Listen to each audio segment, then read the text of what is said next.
Alright, so today I figured we'd go down the romantic action comedy route, and I do understand when we look at these two movies that we're looking at one that, as far as I know, is more or less pretty well liked by most people, at least from what I've heard, and the other one isn't much at all. It's very hard to find a fellow fan of This Means War, and I totally get it.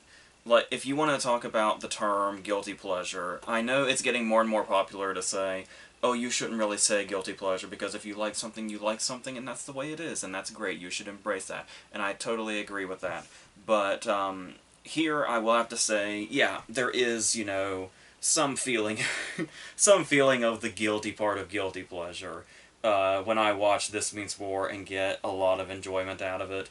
And it's, I mean, first of all, obviously, one of the things I think put a lot of people off right away is there's some stuff in Night and Day also, but I mean, when you really look at This Means War especially, we're in that territory of pretty much everything any character, really any character does in This Means War could be classified simply as not cool from everybody. So, and as far as like them spying on her and Chris Pine literally stalking her before they even meet, and her dating two guys behind the other's back, and a lot of it's fueled by, especially the Chris Pine stuff, just wanting to make her ex jealous, and then it balloons into everybody having feelings, and nobody really being in the right, and nobody really being on any good side of this whatsoever. And I totally get the negative opinions people have about the movie for sure. Not to mention some stuff that just immediately doesn't make a lot of sense, like Tom Hardy playing an assassin who is a pushover in his regular life. And it's like, even if this character wasn't an assassin, in what world is a Tom Hardy character going to be a pushover as much as Tuck is when it comes to this douchebag dad at the karate class or whatever it is? And Tom Hardy can play a lot of different kinds of characters, but as far as the way Tuck is set up as a character, doesn't make a whole lot of sense. There's also when they go on their first mission, and at the very beginning, and their boss says, "Remember, this has to be covert," and she puts so much emphasis on covert. And then the first thing they do is start introducing themselves by their real names. So, and you could argue, oh, is that the joke? No, I don't think it's the joke, because we don't know their names yet. That's our introduction to their names. We only learn later, oh, it's actually their real names, and no attention's drawn to that. So it's not, the problem isn't that they just went in throwing around their real names. The problem is that they accidentally threw Till Schweiger's brother off the roof, and that's what starts the whole plot going. And so that I can understand where people are coming from with This Means War, and yes, a lot of it, as far as me liking it, probably has to come from not just the fact that I think Chris Pine and Tom Hardy are really fun in this and work really well together, even if their characters are not morally sound, I guess we'll say. Also, the fact that I've just loved Reese Witherspoon for as long as I can remember. I was like 10 or 11 when I saw the first Legally Blonde, and I think from then on it's just been, just hearts are surrounding my head every time she's in something, and this movie is no different. And I can understand the criticism also of why it seems like they're really just playing on the power of Reese Witherspoon herself, because yeah, Lauren as a character doesn't really have a lot going for her as far as, likable things about her. I think it's solely Reese Witherspoon herself coming through the character that makes the character as likable as she is. So I can understand where all the problems come from. And there's also the idea of blending the romantic comedy with the action movie. And the big difference between these two is obviously Night and Day appears to be a full-on beginning to end action movie that has comedy and romantic comedy sort of sprinkled throughout it in these moments. And This Means War is the opposite, where it sets itself up like it's going to be this big action movie, but the romantic comedy portion is most of the movie, with these little action beats kind of coming in, and the way they work action into the comedy situations that are already happening, whereas like Night and Day puts the comedy in these action situations that are already happening. So they're kind of coming from opposite ends, but they always kind of had similar feels to me still. But like I was talking about with Night and Day being this, front to back action movie, and this seems more being more of the other side. It is worth noting that McGee directed This Means War, which, well, he's done other things like We Are Marshall and Terminator Salvation and stuff like that. I think when people see his name, usually the first thing they'll think of is probably the Charlie's Angels movies, and you can very much, even though this isn't the one with Cameron Diaz, it's the other one, but you can really tell the guy that did those Charlie's Angels movies did This Means War. And honestly, I don't really remember much of how I feel about Full Throttle, but I actually cannot even count the number of times I've seen the first Charlie's Angels movie, because it also kind of falls into this territory of there's so many things wrong with it, but with Charlie's Angels that kind of feels like it's intentionally parody a little bit. And with this one, I don't know if he's bringing over some of that intentional parody or if it's just kind of supposed to be just kind of a straight comedy, like as is, with like legit action thrown in. But the difference here is that James Mangold did Night and Day, and obviously we've talked a lot about how Mangold has one of the most diverse filmographies of any director in the history of maybe movies ever. And this one is also something that always kind of stuck out also, but as far as this being this, full-on, full-throttle action movie, Night and Day, um, you do look at it compared to the action in This Means War, and you do see that it's, as far as action goes, it's more creative. It's like has more clear choreography. They have these cool moments like when, he's fighting on the plane, and then we see like from the outside through the windows and stuff like that. When everybody's compacted into the train kitchen is a really great fight scene. It is very surprisingly CGI heavy, which it's an interesting movie to look back on when we know Tom Cruise movies like we know them now. And I guess Mangold you can say the same thing for, where he has really grown into trying to be as legit as possible for the most part, as far as the movies that he makes now. And with Cruise, with all the stunts kind of having to be real in his movies now also, and being these sort of he's taken action in a new direction, and you can tell that this was kind of before. This was the year before Ghost Protocol, so you still kind of get the vibe that he hadn't quite taken control of the action scenes the way he has now, and it is one of those movies where it makes you wonder. Like it would be fun to see what Night and Day would look like if it was made now. Because in the meantime, it does feel like a surprisingly minor movie for having the star power of Tom Cruise and Cameron Diaz and being by a director like Mangold and being this non-stop action movie. It is surprising how kind of forgettable it is at the end of the day, but when you actually do watch it, these action scenes are still pretty thrilling in their own way. Like I said, inserting the comedy into the action is what it does really well. Like, that great moment where you don't know whether it's really badass or really funny, or if it's both. And I think that's the key, is that it's both.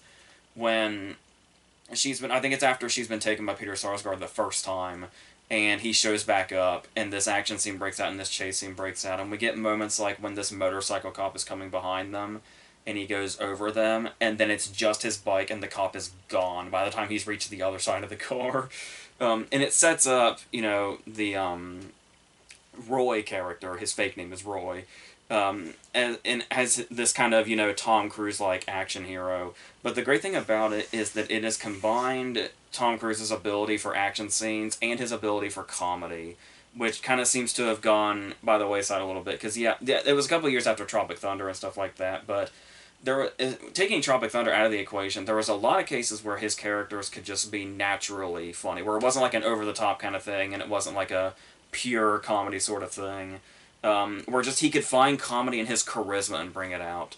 Where you would see a lot of that in stuff like Jerry Maguire, and there's even moments in this where it kind of feels like Jerry Maguire comes out, like when he does the "with me without me" thing is such a Jerry Maguire thing. It feels like he just really embodied that character all over again.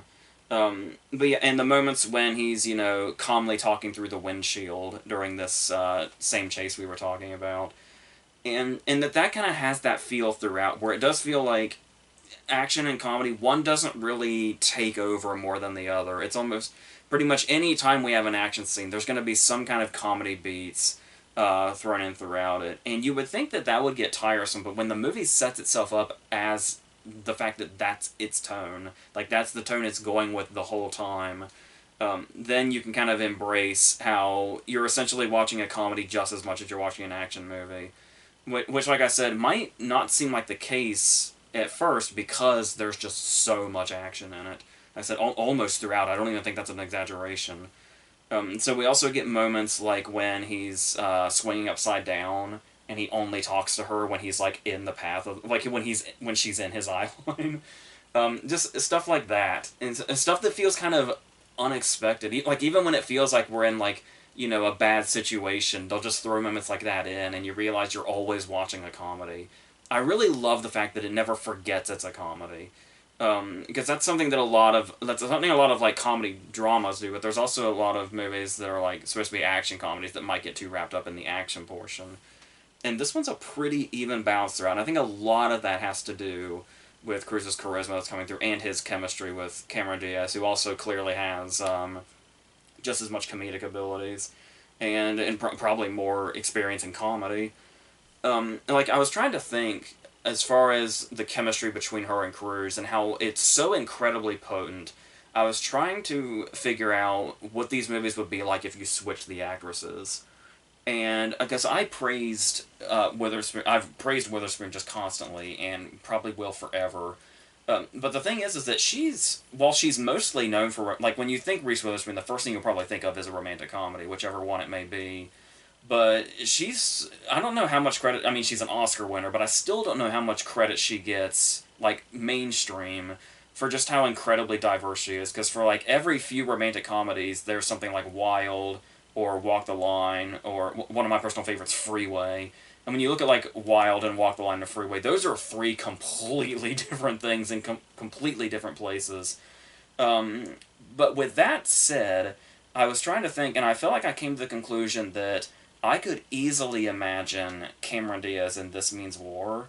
And I could, like, especially if it came out in, like, the 90s, I could really imagine this as, like, a Cameron Diaz movie. I'm not sure who would play FDR and Tuck in that. That'd be a whole other conversation I'd have to think about. But, trying to imagine Reese Witherspoon in Night and Day, I don't think I can. And I think because I'm talking about the diversity that she has, I think the only reason I can't imagine Reese Witherspoon in Night and Day is I just don't think she'd have the chemistry with Cruz that Cameron Diaz done. I feel like that's really a lot of what makes Night and Day work. On top of just his charisma in general and his comedic abilities, the two of them together.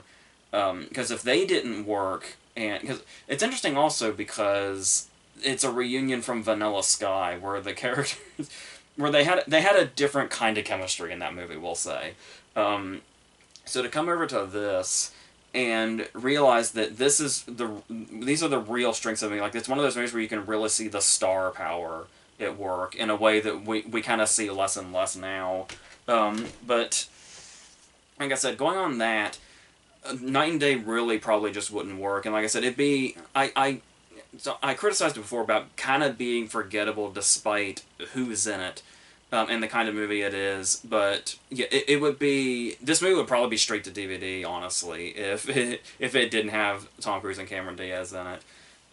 But that's not to take away from it because there are some other good aspects to it, like the fact that it's juggling two villains. It's juggling two sets of villains, and it actually does. That sounds super messy, and in a way, it is a little messy when you're watching it. But for the most part, they do a pretty decent job of having the Jordan Mala stuff and the Sarsgaard stuff, and how these things kind of end up connecting within the story. And now you have like these two different kinds of armies coming in, whether it be corrupt CIA agents or arms dealers. And it surprisingly meshes pretty well as the plot goes on, and it kind of, you can see where it naturally keeps the action ramped up. Like, it never feels like, for being a non-stop action movie, it never really feels that forced. It always feels like the action is happening for a reason.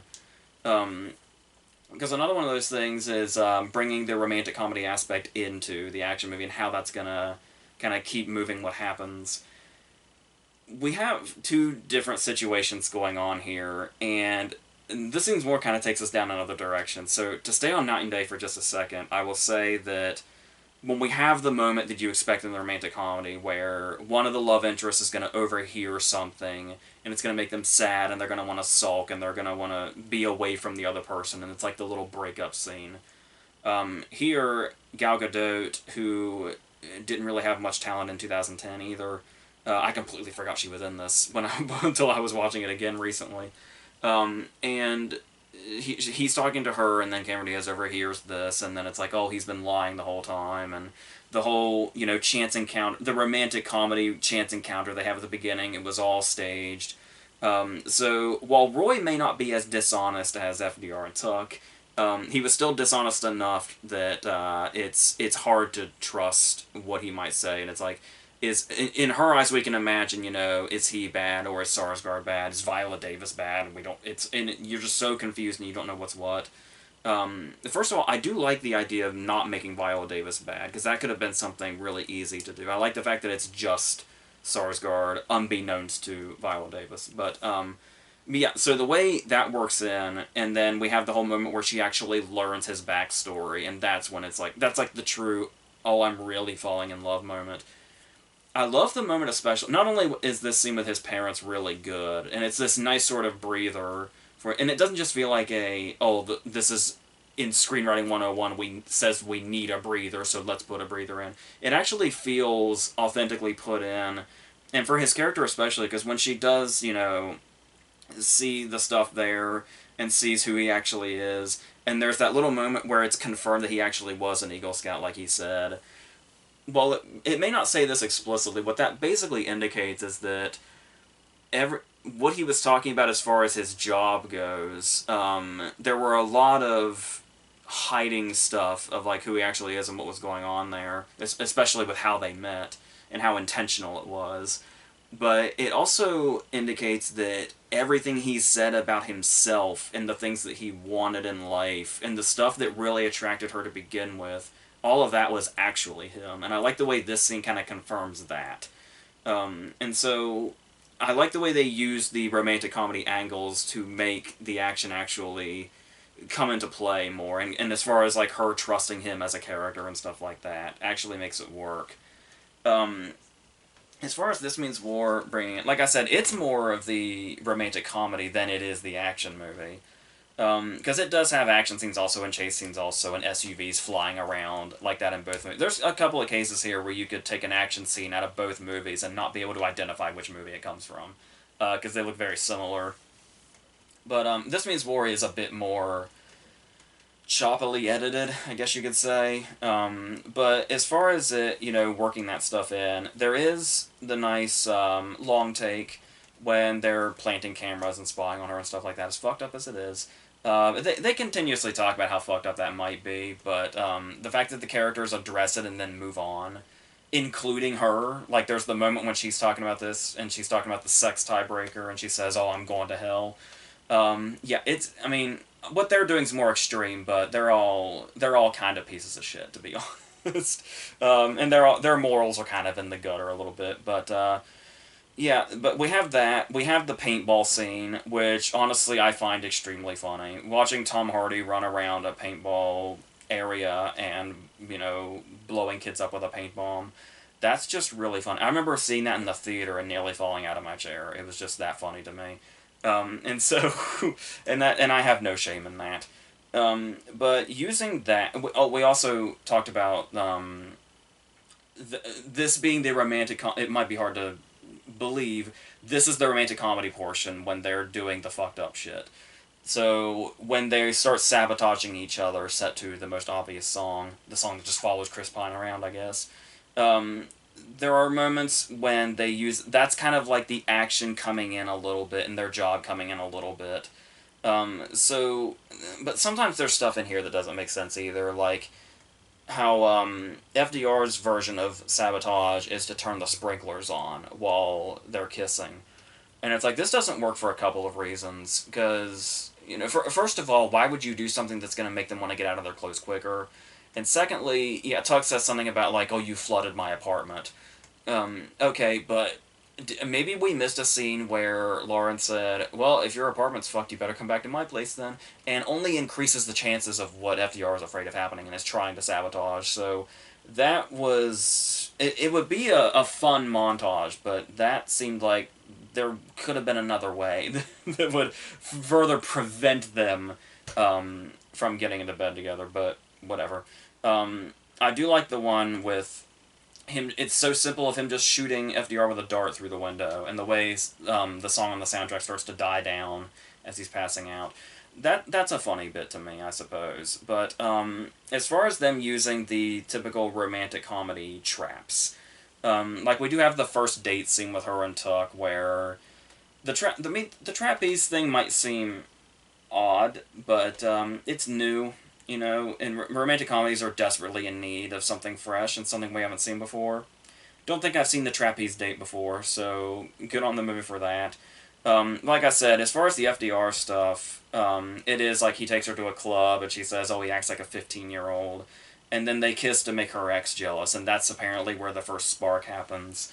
If there is a problem with the movie, it's the fact that it really leans in on FDR being the potential one she's going to end up with. And he seems a lot more shady than Tuck does, to me anyway. Like, Tuck feels like he has this sort of integrity to him. Whether it be because, you know, he's been through the family man thing and he has the kid and all that. And he's the one that goes on the first date with her before FDR does. And there's just something more likable about him in general, I think. Not as sleazy as FDR, even though everybody's sleazy in this situation. So when we get into that romantic comedy trap, where we get to the moment when we had in Night and Day, when she sees through his family who he actually is. So we get that here, where she sees the pictures of FDR as a kid, and this is when it's like, oh, he's actually, you know, really nice, and oh, maybe he just, I don't know how he got to this point, but he started off as innocent, so that must still be in him somewhere, or something like that.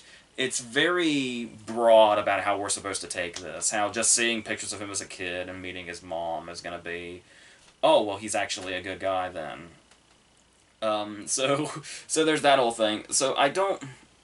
Well, no, it's not his mom. His parents died. Whoever the hell it was that has pictures of him, his grandma, his aunt, I don't even remember. Because this is the part of the movie where it's like it's falling into those traps. Where, like I said, Night and Day saw those traps and actually used it to its advantage, and actually did make the character more trustworthy and likable, and kind of get where he comes from. And it's especially necessary since Night and Day is a movie that almost never stops. So here it does just feel like we're really stuck in these mechanics of a romantic comedy, and we're going down the old traps, even though it being a big action movie around it seems like it could be spicing things up. But like I said, most of the action is like the sabotage scenes and stuff like that. And the paintball scene, and like I said, Till Schweiger comes into this movie once like every half hour, and the movie's only like an hour 35 or something. So it's it's all leading to these ending moments where we have a big climax in Night and Day that's actually quite satisfying overall. Where, like I said, we see the two sets of villains come together. And then there's the big chase scene with the bulls and stuff like that. I still would love to know what the bike scene would be like and the bulls would be like if Tom Cruise was in that area of, I want to actually do this. Trouble is that we'd probably never know that anyway, because I think he's very much about only putting himself in danger, in physical danger, as far as his stunts go. And this would definitely require Cameron Diaz being on the bike with him as a big part of this. It's even the cover of the Blu-ray now. So I still strive to know what that would look like in a current Tom Cruise movie, and how much better it would probably look without all the CGI.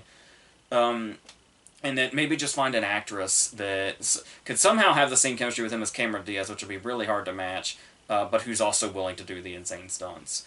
But another addition to this climax is her being given this truth serum, where she starts acting more like this lovey sort of romantic comedy character, and it's almost like the romantic comedy portion of the movie catching up with everything here at the end. But once again, always used in a comedic fashion, so it works overall for the most part. And then this last moment where Sarsgaard gets tricked at the last moment, and it's all really satisfying, leading to this turning of events as far as what's been done to her throughout it, where we talked about all the messed up stuff that happens in This Means War. Yeah, there was the moment where he apparently changed her into a bikini while she was unconscious, and he's very cryptic about how he was doing this. And then the fact that she's getting drugged through the whole movie. And while it is actually this really funny moment when she's kind of drugged that one time, and basically an entire other action movie that we never see happens through her eyes in a haze as she's fading in and out of consciousness. So finally, when we get to the end and we revisit all of this, where she gets to change him while he's unconscious and gets to drug him with him seeing things through a haze, there's that whole turn of events, but then there's also what I talked about where everything he was saying he wanted to do was really him and not just him, manipulating her for the job or whatever. And so how we come full circle to that, and it's them getting basically everything they ever wanted. And that last moment especially, because the thing about it is after the parents scene, we kind of want a scene where he reunites with his parents. Like, we kind of wait for that. And while it does feel we get a bit blue-balled with that, where it's really nice that it implies that they're going to get to meet him again, I do wonder if it would have been way too much of an emotional shift in tone to have an actual scene where they reunite, because that'd be a really dramatic scene, because they think their son is dead, and after like decades they reunite with him. I can completely understand where it was like, if we actually try to do that scene, it's gonna completely go off the tone. So just to imply in like a funny way that they will meet again is actually a nice way to do it, and a good way to end the movie also. This Means War's ending doesn't leave as much of a good note, but it kind of could have, it turns out. Because we do get it feels like a very short climax, where they're at the restaurant, all is revealed, she gets kind of mad, like, oh, you guys know each other, you're friends? And it's like, hold up now, Lauren, you're not the only one that should be, once again, I know what they've done is so much more extreme, but still, for her to be able to do her romantic comedy conflict thing and say, you two are friends, you know each other, and storm off, I don't think she earned that. But it doesn't matter, because Til Schweiger shows up and we get a chase scene. And then the movie's done. Like, that chase scene is pretty short, and then that's the end of the climax. Like, it's kind of, you almost kind of expect something else to happen when the car flies off the, the gap there, but no, he just falls to his death, I guess. And then the big climatic moment, it pushes that whole plot to the side, essentially, for she's going to have to make her choice during an action scene, which is super over the top, it's super ridiculous, but the movie set it up to that point to where I don't really mind that. It feels appropriate to the movie that she'd literally have to make her choice, where it's also a life or death situation at the same time, because the movie's already that, over the top, so why not? Like I said, though, does not sit well that FDR is the one she ends up with. That just does not, it's never seemed like the right choice to me. Not that any of them is, but it's, because here's the thing. First of all, they set it up really weakly that Tom Hardy's going to get back together with Abigail Spencer, his kid's mom, because we got like one earlier scene of her, and she did not seem interested at all in reconnecting with him. And once we get to the end of the movie, maybe because she knows he's some action hero now, I don't know, that doesn't seem healthy either. So, I don't know, it seemed like a really forced way to try to give them both a happy ending, even though FDR is just constantly winning, because he's the one that I know winning's a fucked up way to look at it, but we're talking about This Means War. Because he gets Lauren, and it turns out that Tuck didn't actually sleep with her, and it turns out FDR did sleep with Abigail Spencer before the events of the movie, before they knew each other, apparently. So, FDR just keeps winning, and Tuck keeps losing. So, I don't know why that's the case. I don't know why this movie favors FDR so much. But when I talked about how this could have been different and gone differently was, this movie does have alternate endings on this Blu-ray. And this was a case where usually I don't really care one way or the other. I just try to take a movie as it is and stick with that. But it's like, for a movie that's ending is a real down point, we've got to see what these other alternate endings were. In the first one, it turns out, when I talked about how the climax is weirdly short, it was longer and kind of took a bit more of a psychological approach, where instead of that moment where we have Chelsea Handler along with this, in this, like, chase scene where they both get taken, they just take Lauren and they go to a warehouse and they tie her up and they tie up FDR and Tuck until Schweiger tells her that she gets to decide who lives and who dies. And it's like, that's pretty... First of all, I mean, I can understand if they thought maybe, once again, like we were talking about with Night and Day, if they went that route, maybe the tone would have been way off and it would have been much more serious and dark. But the thing about it is it still ends up... she picks FDR to die, and so Tuck shoots him knowing he's not actually killing him, and then an action scene breaks out.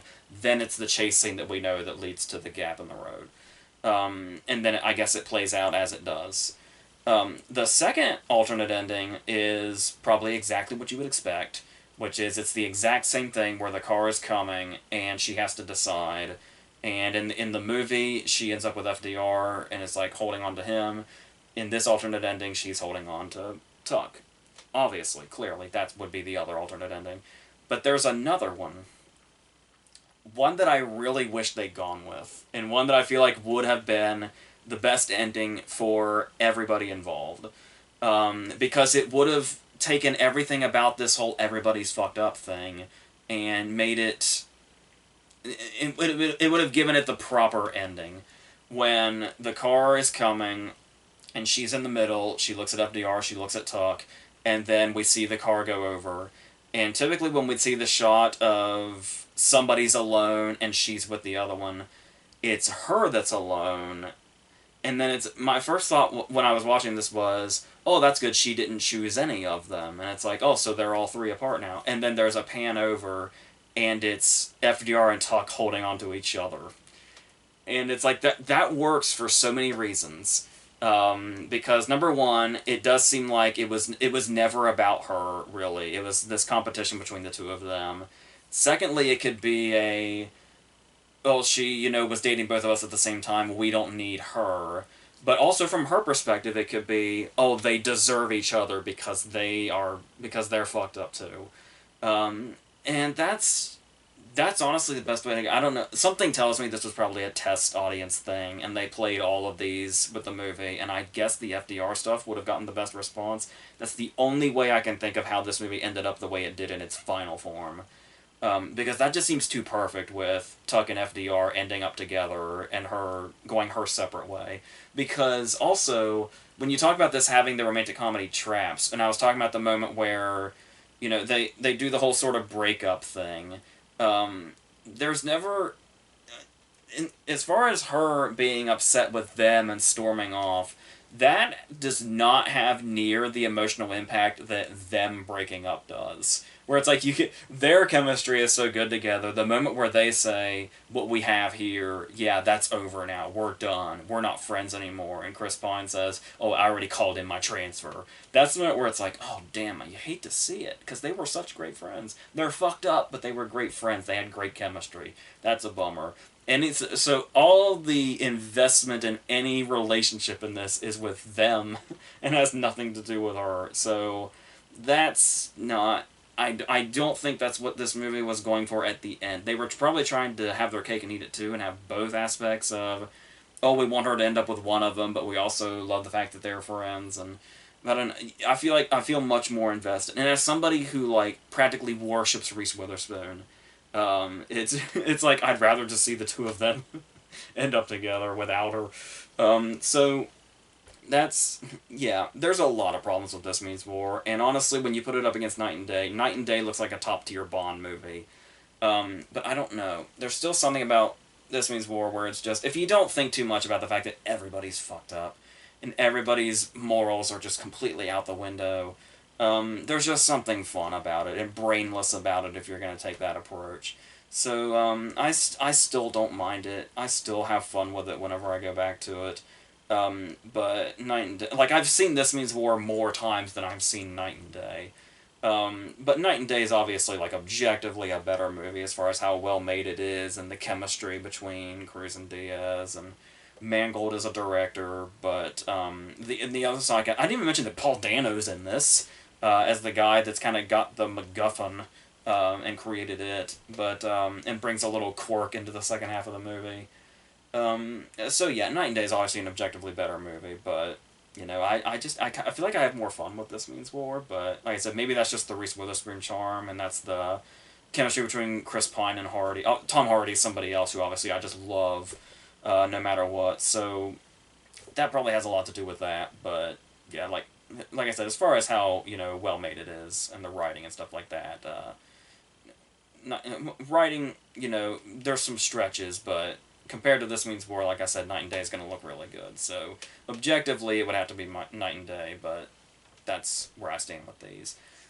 So the next thing after this, actually, it'll probably go out right as soon as this does. Owen has a video going up, and then after that, we've got like a retrospective and an Oscar video, and then just a couple more things for September, and then we'll be in October when we're having all the fun with horror stuff. So until all that, I think that's it.